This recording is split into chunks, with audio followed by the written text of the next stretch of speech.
All right, everybody. With us this week, we're joined with Alan Brinton, the co-founder of Great Sale Brewing in Westerly, Rhode Island, and of course, the home of Captain's Daughter. We were just talking beforehand. It's probably the most well-known beer in Rhode Island. I would say it's probably up there in New England as well. It's one of our favorites. We're excited to talk to Alan. So, welcome to the show. And how is everything going? Hey guys, thanks a lot for having me. Everything's going great.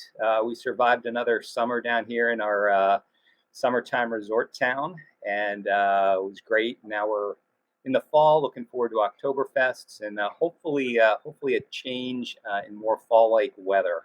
We have a little bit of that today, so hopefully we can ride that for a while, depending on what this hurricane throws our way. Yeah, I mean it's been a rainy summer. We'll say that. I mean, this past week it's just been rain after rain after rain days. So hopefully it doesn't impact too many things for you. But before we get into what's happening at your brewery this year, let's talk about it. Almost 20 years ago, you and your wife Jennifer wanted to start a brewery, but life got into the way, moves, children, all of that stuff. Yeah. So, what were you doing beforehand, and why the move to Rhode Island from New Jersey? I believe it was. Yeah, sure. Well, I guess I'll take you back to the beginning. So, Penn State graduate, and many years ago, left Penn State, went to work in the pharmaceutical industry in New Jersey. So I worked there all throughout the 90s. That's when I met Jen. Uh, 99, we got married, and Jen is a Jersey girl, and I knew that if I didn't get out of Jersey at that point, we were going to spend the rest of our lives there. So we decided to make a move into New England in 2000. And I pretty much started a family right off the bat. I had been a passionate home brewer since I was my college days at Penn State, and always kind of had that idea, dream, if you will, of starting a microbrewery, and it just that fire never went out. So 2008, 2009, I had just turned 40.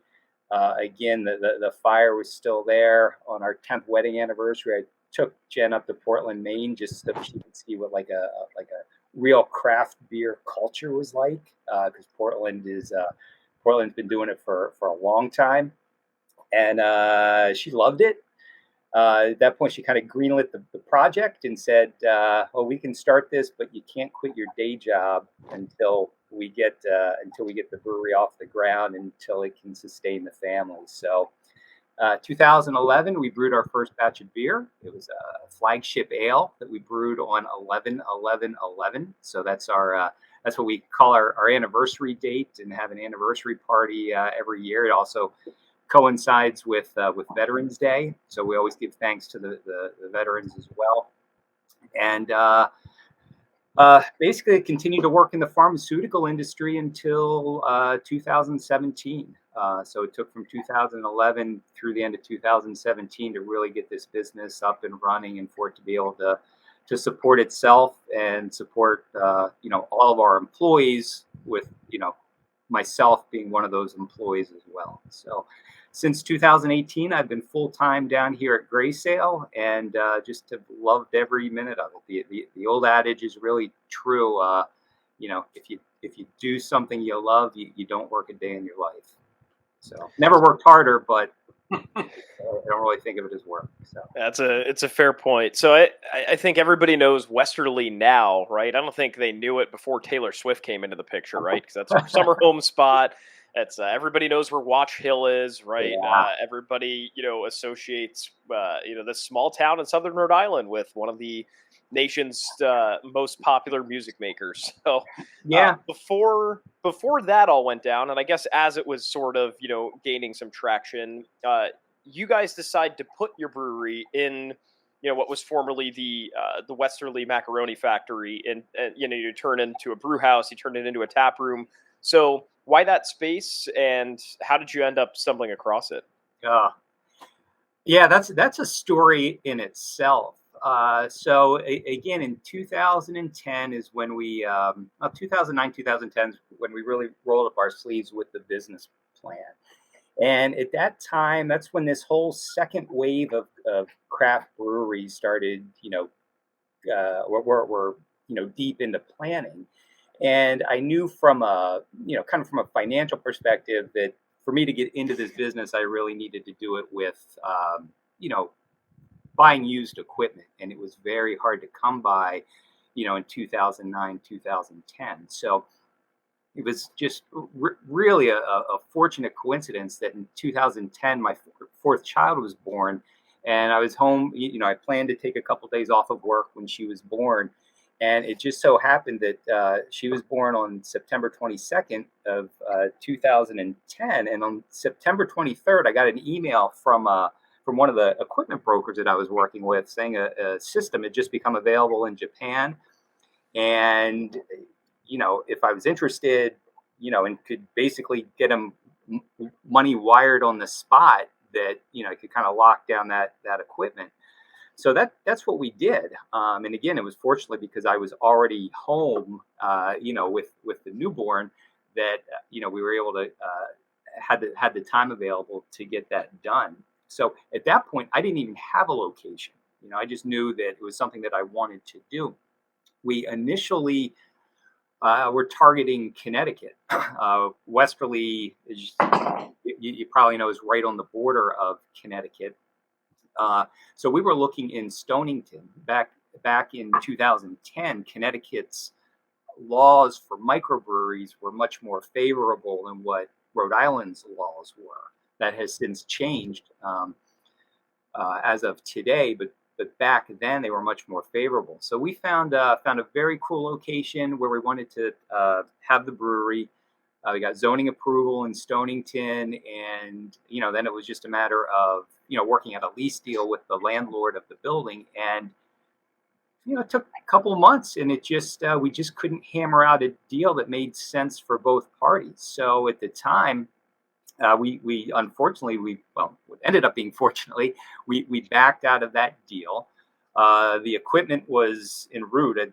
The equipment that I purchased was from a defunct brewery in Japan. So in the meantime, all that equipment had gotten containerized and put on a cargo ship and was en route to here. So I had to find some storage space to store all the equipment while we just kind of continued to look for properties. And my neighbor, was looking at our local paper, the Westerly Sun, and saw this opportunity.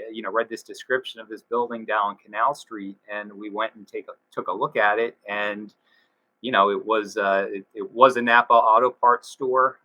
Most recently, we had major floods here in 2010 that flooded this part of Westerly, and Napa moved their operation to a different location in Westerly. So that's why the building became vacant. And it wasn't perfect as it was, but kind of thought outside the box for a little bit about what we could do to make it work for us.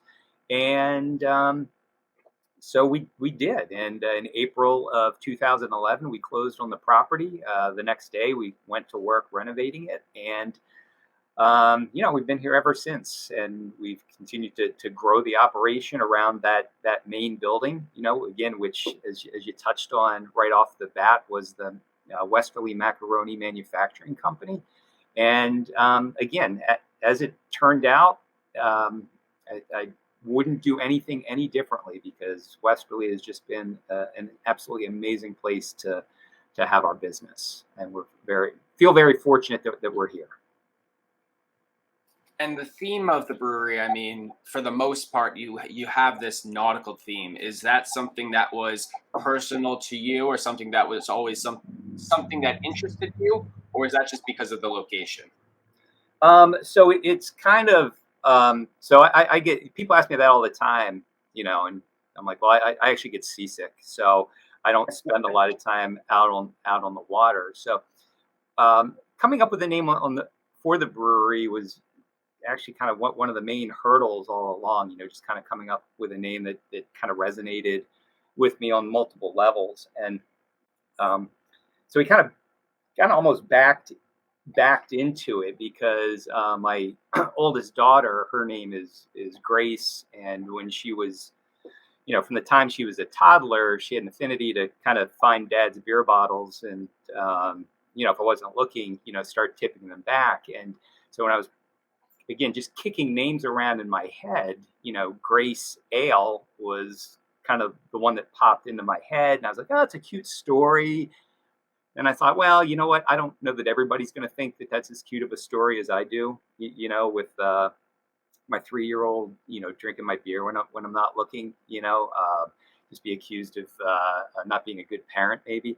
So, but, Grace Ale quickly morphed into my head in the gray sail. And while I'm not a sailor, I do like, sitting beachfront, drinking beers, kind of looking out over the horizon. And here in southern New England, just with the mist coming off the water, turns, most of those white sails out on the water gray. So it all kind of, the imagery and everything, quickly kind of came together with gray sail. And then obviously with our location, having it be nautically connected made a lot of sense.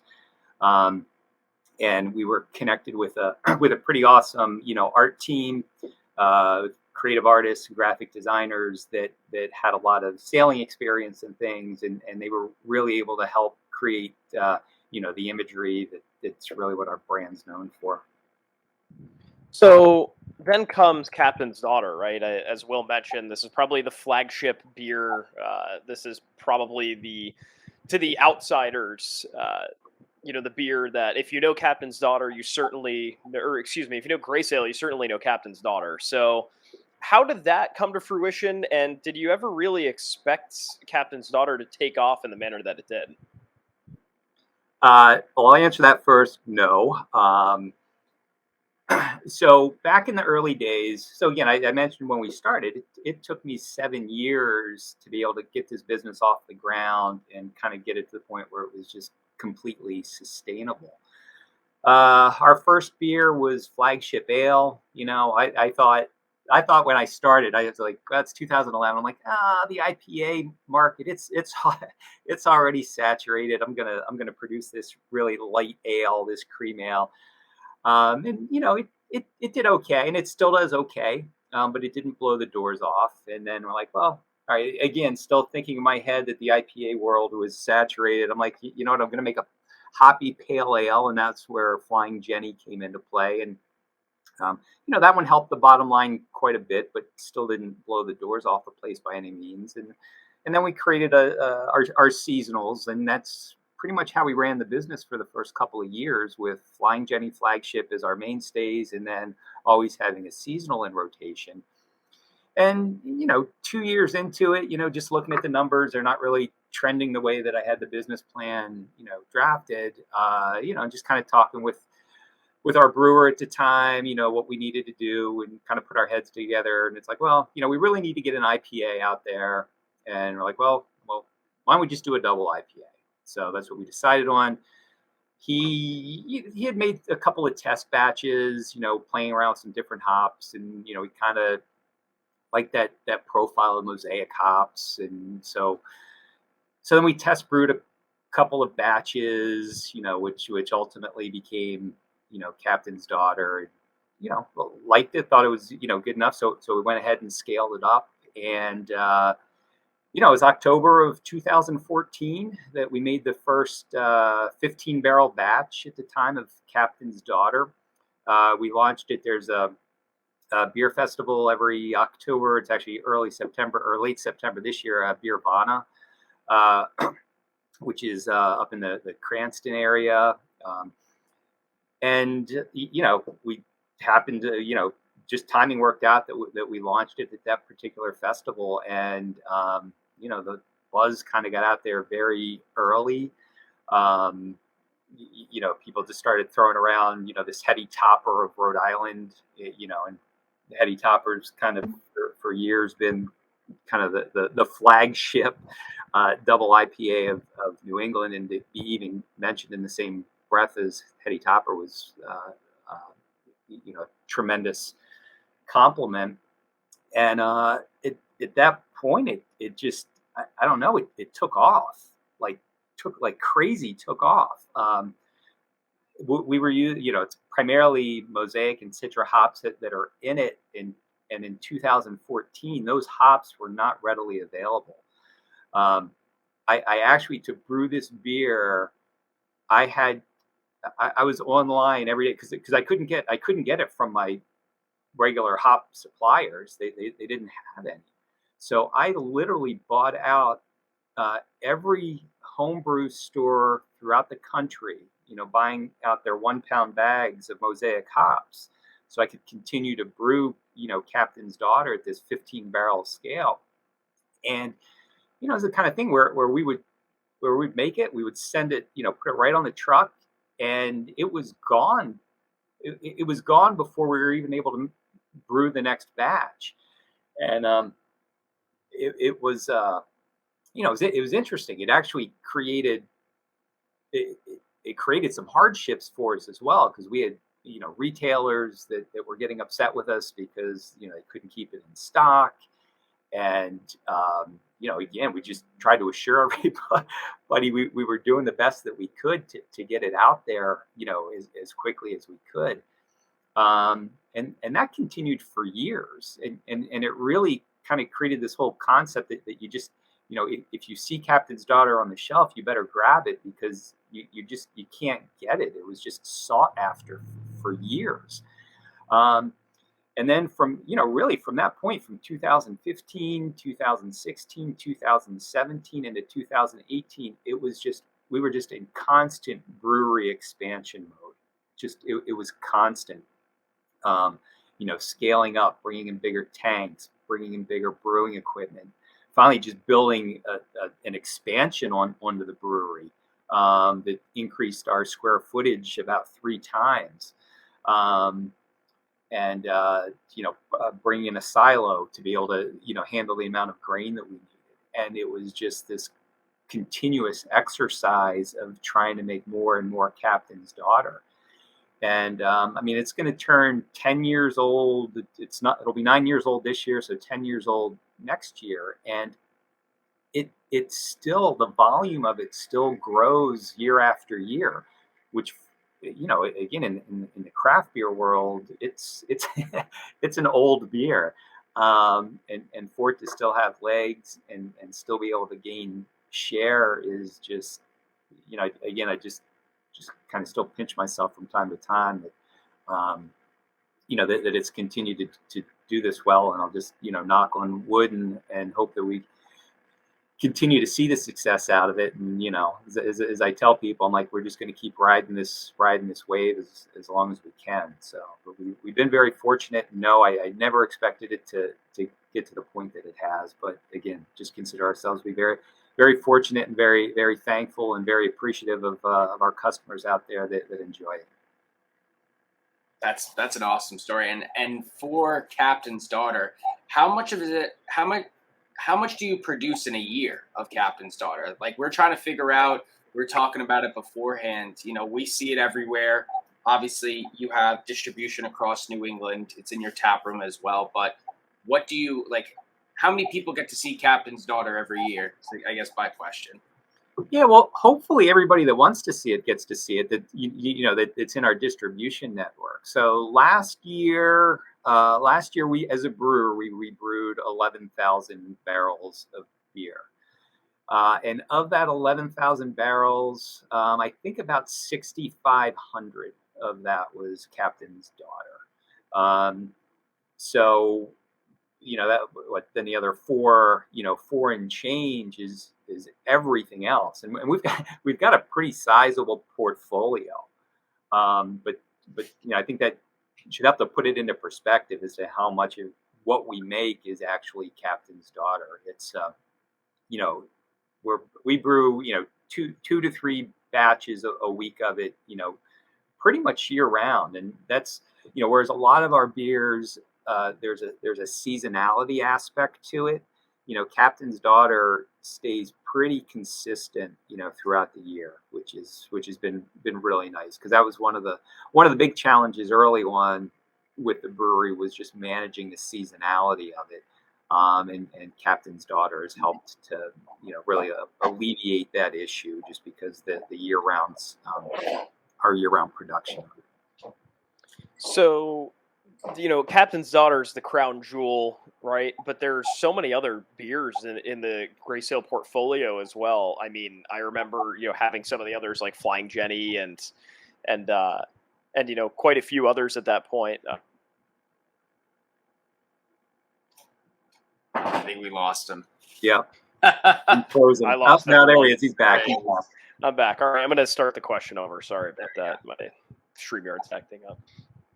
Yeah, incredible stuff. So obviously there's Captain's Daughter, which is the crown jewel, but plenty of other beers in the Gray Sail portfolio as well. I certainly, I've had Flying Jenny, Little Sister, like things like that. But what else is in that Gray Sail arsenal, and what else do you sort of want Gray Sail to be known for besides Captain's Daughter? I really just want us to be known for, just making quality beers across, the entire gamut of craft brews. Right now we've got our Autumn Winds out, which is our Oktoberfest, beer, which is just a really awesome, Marzen beer. You have to start brewing those in June, which is like mind boggling. Summer's just getting the start and you're brewing your fall beers, but it's a lagered Marzen, and just I think really meets fits the bill for that style of beer. Flying Jenny, of course, one of our legacy beers, but again, I think it's an awesome pale ale. Flagship, again, our very first beer that we brewed. Just a light style ale. Lower ABV. Awesome session beer. Super easy to drink. Little Sister is kind of the scaled down version of Captain's Daughter. It's very similar in the grain bill and in the hop profile. It's just less, so that way instead of a 8.5% beer, you've got a 4.7% beer. So it's a lot more sessionable. It's actually the brewery's favorite beer. We don't drink as a brewery staff. We don't drink a lot of Captain's Daughter. Whereas Little Sister's another story because, again, it's just a beer it's easy to drink and has that lower ABV, which we really, really appreciate. We've got a sour beer that we've kind of gotten into the last couple of years that has been draft only. So it's in on-premise establishments throughout Rhode Island, but it's a really nice, sour style. It's much more of a niche market than kind of your standard craft lineup. But again, I think it's a really good example of the style. And so yeah, I mean that's and again, I started mentioning our seasonals with Autumn Winds, Hazy Days, our Belgian style white ale, which is just I think a really nice example of that style. And then we're going to be making a smoked porter real soon, which is our winter seasonal leaning chimney smoked porter. Just again, I think a really nice example of that style of beer. So that's kind of our lineup. And then, we still try to introduce some one-offs here and there. We just did a collaboration with Heavy Seas down in Baltimore called the Hoptoberfest. So again, another Oktoberfest style beer, just hopped up a little more. So a lot more balance between the malt with the hops than maybe what a traditional Oktoberfest would be, which is going to be a lot more hop forward. I'm sorry, a lot more malt forward. So this one kind of balances them out a little more. So so that's what we got. And as you've grown over the years, it's become more than just beer. We have your sister company, South County Distillers, and then Gray Sail Studios with WBLQ with your wife. Tell us about both those different companies and how they fit into the overall world of Gray Sail. Yeah, sure, absolutely. So I guess I'll start with South County Distillers. So that's our sister company that is a distillery. We launched that in March of 2020, of all times. Literally got everything came together, the equipment's in, the additional utilities we needed, and literally ready to flip the switch as the entire world is shutting down. So our first products out of the distillery were hand sanitizer. But I mean, it was great. though, because, we had new equipment and things that we had to kind of figure out, learn how to run. And we were able to do something really meaningful and impactful for our community. So honestly, it worked out well for us, having that opportunity, both from from a community standpoint, as well as just learning the equipment standpoint. But then once we, kind of got through that initial need for hand sanitizer, we could start focusing on beverage grade spirits, and started laying down barrels of rye whiskey and bourbon whiskey, and creating our portfolio of clear spirits, of vodka, rum, agave, gin, and then, start turning our sights towards canned cocktails, did some vodka sodas, and then created a mojito, and now we're running with a Paloma and a vodka lemonade, which is absolutely crushed for us this summer. And we're getting ready to make our whiskey highballs and can those. So we're having a lot of fun with it, because the sky's just really the limit with the distillery.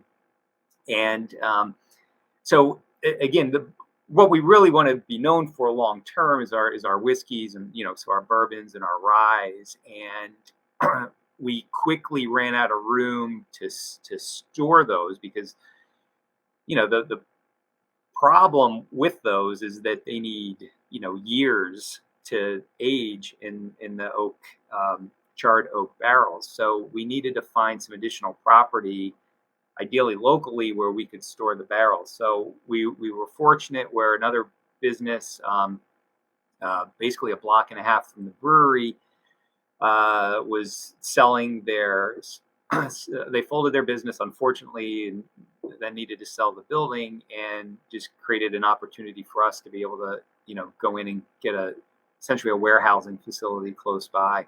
So we purchased that for barrel storage. Around that same time, there was a whole can crunch in the industry as well. Again, pandemic related. I won't go into all those details, but we had to order a lot of cans in bulk. And fortunately, we had this warehousing space to store those empty cans.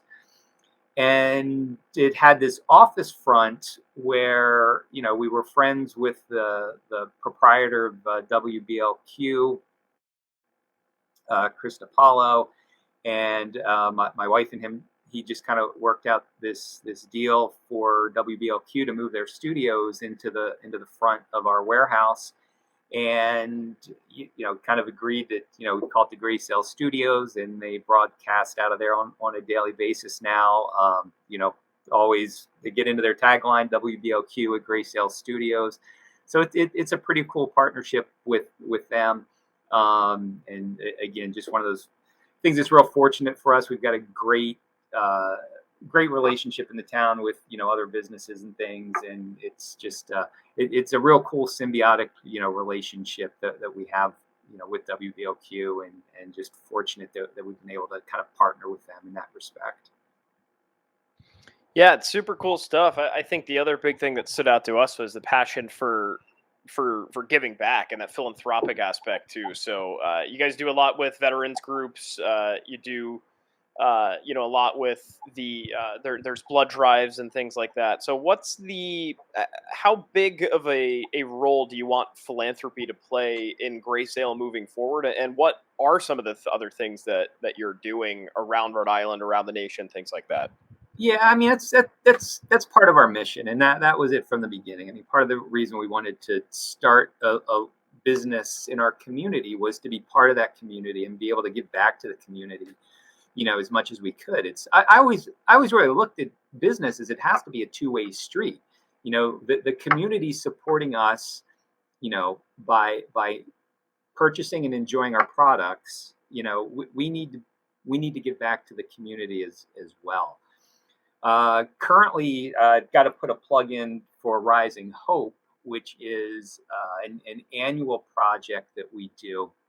So we partnered with the Children's Pediatric Cancer Foundation, and this is actually their project where they try to get a brewery in every state in the country to brew this recipe. All right, they work with brewers to come up with the recipes, and then they get work with the brewery suppliers and supply houses to donate the ingredients that the breweries need to produce it, and then the breweries will supply the labor, will supply all the packaging materials, and then all the marketing efforts to get the beer out there. So this is a beer that's out in the market right now.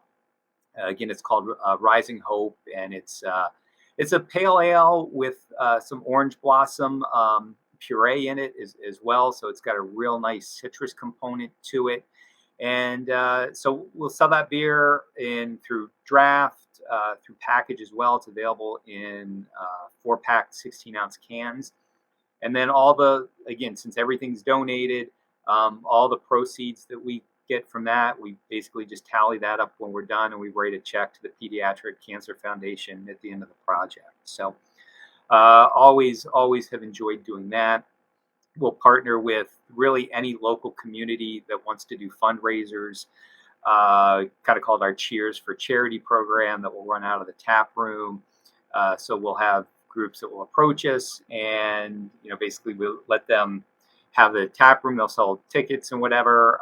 We'll always usually donate 2 tickets, so 2 pints of beer to their guests for what they want, and we'll just let them raise the money that they need for their charities. And then certainly just as other opportunities arise, we're sponsoring a golf tournament in a couple weeks for the Rotary Club of Westerly. So we're one of their main sponsors for that. So again, donating that money that goes to the Rotary Club, which then just gives all that money back to the community through their efforts. And we do that for a lot of different programs throughout the state. All that, I mean, literally, it's one of Jen's main jobs is all the charitable acts go through her, and they just come in, and whether it's we're donating gift baskets for golf tournaments or other fundraisers. It's really just part of our day-to-day business that we do. We give away a tremendous amount of beer, but it's all for good causes. And again, the state of Rhode Island has just been phenomenal to us and so supportive of us as a Rhode Island business. So again, we just see it as our it's our responsibility to give back. It's not a nice to have. It's something we need to do, and it really should be part of any small businesses initiatives. Is having that philanthropic wing. So we're very proud of that, and that's will be part of our mission until the doors shut down, which hopefully is no time soon. Well, I think that's a perfect way to end this conversation, and I think it's a powerful note that more people should definitely follow along to. So, Alan, we appreciate the time. Where can our listeners find more about the brewery, find more information of what's going to happen over the next couple of weeks, and of course, discover the lovely beer that you guys produce? Yeah. Where can they find out more? Yes. Oh, just certainly just start off with our website, www.graysalebrewing.com. Follow us on Instagram, Facebook, at Graysale. All the information's there. Awesome. Perfect. Alan, we really appreciate the time. Looking forward to making the trek down to Westerly one of these days, and maybe we'll stop at Watch Hill and sing some Taylor Swift or something like that. Absolutely. I can. I'll actually show you which house is hers if you don't know. It's just at the top of the carousel, and if the guys with the yellow vests are there, that means she's actually there for the weekend. So, yeah, that's a good tip. That's a good tip for a lot of our listeners. Well, yeah. Well, looking forward to seeing that and then swinging on over to Graysale. So, Alan, thanks a bunch, and really appreciate the time today. Yeah, my pleasure. I look forward to seeing you guys. The pints are on me. So, thank you. All right.